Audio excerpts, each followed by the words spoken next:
ये शंकर जी के भजन आप लोग को अच्छा लगे तो लाइक शेयर और सब्सक्राइब कीजिएगा। हर गईले भंगिया वो लर गईले डरिया कहाँ रे गईले ये कहाँ रे गईले हमार भोला और भंगिया कहाँ रे गईले हमार भोला और भंगिया कहाँ रे गईले खोजता हम गनिकाला कातावा बैठल देखनी ये बैठल देखनी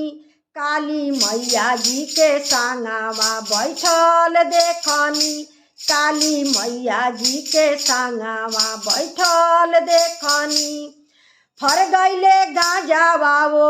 लर गईले गछिया कहाँ रे गईले ये कहाँ रे गईले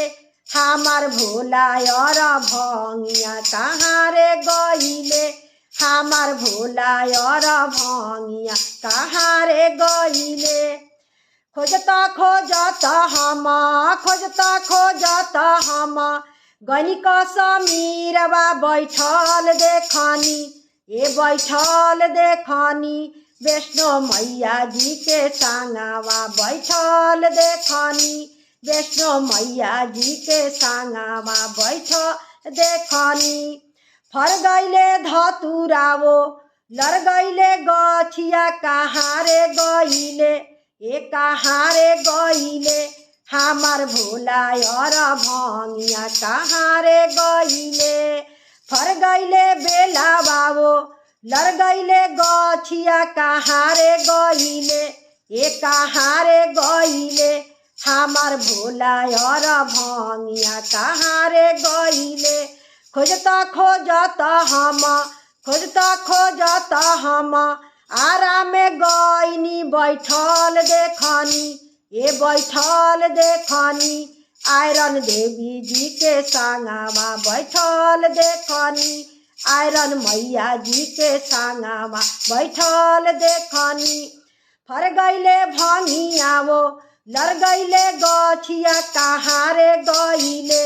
ये कहाँ रे गईले हमार भोला और भंगिया कहाँ रे गईले हमार भोला और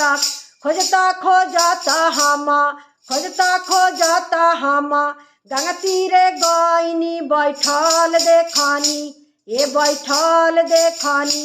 गंगा मैया जी के संगवा बैठल देखनी गंगा मैया जी के संगवा बैठल देखनी फर गईले धतुरावो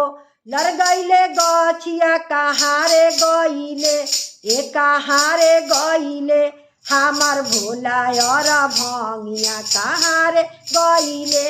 हमार भोला और भंगिया कहाँ रे गईले